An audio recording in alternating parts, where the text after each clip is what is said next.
嗨，苹果在下一个礼拜就要推出 iPhone 14，我们今天就来聊聊 iPhone 14和 iPhone 14 Pro 一些我觉得下个礼拜苹果会发表的一些内容，那就让我们开始吧。在镜头方面 ，iPhone 14应该是将 iPhone 13 Pro Max 的镜头模组下放到 iPhone 14，感光元件更大，低光效果更好。而在 iPhone 14 Pro 系列来说，这次的镜头应该会从1200万升级成4800万，在拍照上有更高的解析度，照片细节会变得更好。录影方面，4800万画素的镜头支援 8K 的录影，但是从苹果以往的影像升级来说，第一代可用，而第二代则是会更好用。再来，我认为苹果会将 iPad 上面很好用的 Center Stage 把它摆到iPhone 的后镜头，所以我们就可以使用 4K 的 Center Stage。那以创作者来说，这个 8K 的镜头呢，它可以去追踪创作者在左在右不同的地方，然后让这个 4K 60帧随时随地跟着它跑，让创作者可以用这个4800万的画素来做非常好的创作。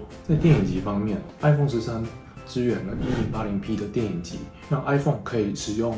Apple 的晶片运算，达到有点像是单眼的景深的效果，但是 1080p 对于创作者来说可能是不太够用的，所以我觉得这次 Apple 会把 1080p 的电影级把它升级成 4K， 那这个就会是我觉得 iPhone 14跟 iPhone 13 Pro Max 最大的区别，就是要14系列电影级才可以用 4K 的功能，那这样子就会让一些想要买 iPhone 的创作者，他不会去买 iPhone 13 Pro Max，而是会去买 iPhone 14。在萤幕方面 ，iPhone 14跟 iPhone 14 Plus 应该都还是维持60Hz 的 OLED， 亮度提升一些，但是提升不大。如果有想要120Hz 的朋友，你可以考虑降价过后的 iPhone 13 Pro Max。那你可以从二手商去收购这些机器，可以等到 iPhone 14推出以后 ，iPhone 13 Pro 和 iPhone 13 Pro Max 的二手价格下降以后再去做购买。那这次呢 ，iPhone 14 Pro 系列应该会用上三星最好的 M11和 M12的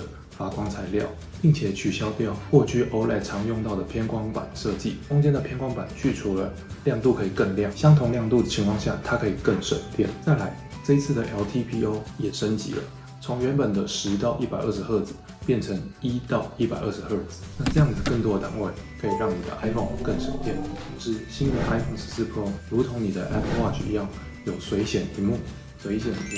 Android 上面水显萤幕已经用了非常久了 ，Samsung 大概在很多年前就已经有水显萤幕，而其他的 Android 手机也是慢慢的就支援了。而这次苹果到 iPhone 14到 Pro 系列才会支援水显萤幕。这次苹果在软体方面已经准备好了，因为在6月6号的 WWDC， 在 iOS 16上面。它把很多 Apple Watch 上面的小工具，把它放到 iPhone 的锁屏上面，你就可以在 iOS 16上面去玩这些小工具。那这些小工具透过3个月的 debug， 应该在 iPhone 14 Pro 推出的时候就已经非常的成熟。所以你只要购买了 iPhone 14 Pro， 你就可以马上来玩这些好用的小工具。那我觉得这是这一次苹果在系统上面已经为新的功能先去做软体的开发，这是非常棒的一件事情。而且今年升级的水显萤幕是一个非常大的提升，因为以往我们要区分一般版的 iPhone 跟 Pro 版的 iPhone， 我们只能从后镜头的镜头数量以及颜色和边框来做判别。但是正面我们其实很难看得出来是新的 iPhone 还是 Pro 版的 iPhone。我发现桌子上我们其实看刘海，我们也不是很清楚到底哪一台是 Pro 的机器，哪一台是一般版的机器。那这一次加入了水显萤幕以后，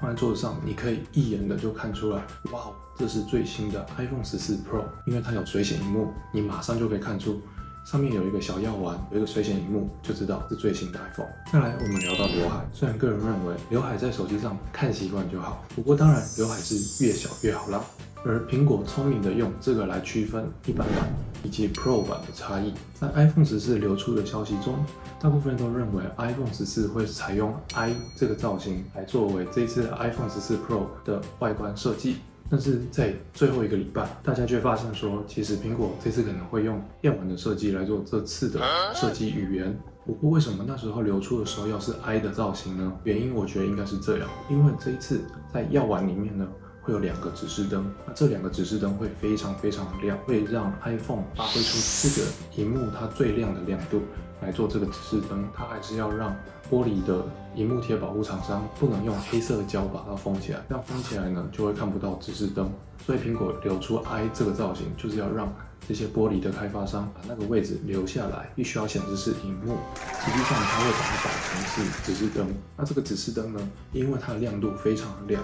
所以我在想，苹果在软体里面呢，它就会让这个指示灯会随着时间会移动。那为什么要移动呢？原因就是因为这个指示灯太亮，有可能会造成 OLED 的烙印，所以要让这个指示灯会小小的微幅的移动，来确保 OLED 不会坏掉，可以有更好的寿命。再来，苹果的这次 iPhone 有可能会加入低轨卫星的功能。在上个礼拜 ，SpaceX 跟 T-Mobile 抢先苹果一步发表了，他们在未来有可能支援低轨卫星的网络。那我想，他们应该是收到苹果的 iPhone 可能未来会加入低轨卫星的网络功能。苹果可能在 iPhone 14就要开始进军低轨卫星网络的电信商的这个产业了。不过苹果应该是用合作的方式跟另外2家 Verizon 跟 AT&T 来做合作。那低轨卫星的网络呢，能够提供一些需要在特殊场景使用的用户来做使用，例如说一些海外驻军、航运从业者以及登山客等等。那一开始呢，低轨卫星的网络速度可能不会快，但是它可以在世界上任何一个地方，只要可以看得到天空，你就有网络，这是非常非常棒的一个功能。苹果可能推出的服务是从低数据的模式，比如说像是 iMessage 或是 FaceTime 这2个服务来提供 Apple 的低轨卫星服务，所以你随时随地，你只要有一只 iPhone， 你都可以传 iMessage。或是可以打视讯电话给你的家人，那这样子的服务也不会跟5G 的通信商来做抵触，因为它只有 iMessage 跟 FaceTime 这2个服务而已，不会因为网络数据而做打架。苹果同时也有可能因为它要推出低轨卫星的服务，成为一个电信商，开始让 iPhone 14使用订阅的方法。这个方式其实国外已经有，叫做年年换新，但是它还加入了电信这个网络 data 这个功能，所以电信费可能会更高一些，但是其实对大家来讲其实可以接受的。它就是把电信商的网络费跟你每年购置的 iPhone 的价钱合而为一，然后变成一个 data plan。手机呢就是一个0元的服务，每一年都可以让你使用最新最顶级的 iPhone。再来我们聊聊处理器的方面，留言一直不断的提到说 iPhone 14可能继续沿用 A15 这个设计，但是我是不认同的。我觉得如果 Apple 让 iPhone 14继续叫 A15 的话，那这样子销量肯定会非常的差。所以我觉得 iPhone 14跟 iPhone 14 Pro 有可能就是使用 A16 跟 A16 Pro 这2个制程，可能会在台积电上面会不太一样。比如说 A16 可能就会是台积电第3代5奈米的制程，而 A16 Pro 可能就会是第1代的3奈米制程。A16 呢，它可能只会去改 A15 高阶版的一些小功能，例如说像 ISP 会加入更多相机的一些专有功能。GPU 方面可能会去做个30-40%的提升，其他的架构都会是跟 A15 一模一样，然后采用的是5奈米的制程。那价格不要去做太多的改动。那 A16 Pro 呢，就是给 iPhone 14 Pro 这种高阶的机型，它可能就会让这些需要最新最强的用户直接使用台积电3奈米的制程。那这样这一颗芯片呢，在 GPU 可以叠更多的料，同时在 ISP 因为4800万画素的相机，所以有更高的 ISP 的处理功能，也就需要更多的相机影像处理。那在售价方面，我觉得 iPhone 13 mini 会被取消掉 ，mini 的机型都会隐藏一段时间。iPhone 的 mini 机型有可能会到2024年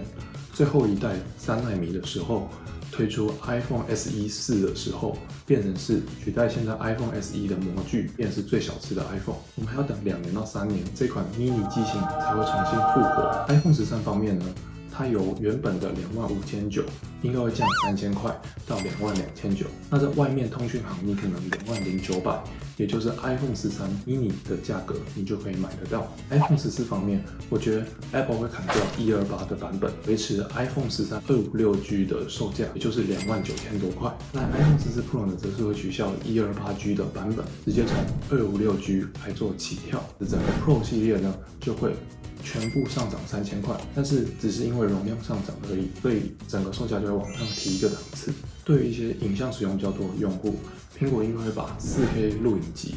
以及 8K 录影和 4K Center Stage 这种软体的功能锁定在要 512G 以上的用户，你才可以使用。同时，苹果有可能推出 2TB 版的 iPhone， 然后让整个售价呢都可以再提升6000块左右。那这样子呢，我觉得就是我个人认为 iPhone 14这次会陈列出来的发表会内容。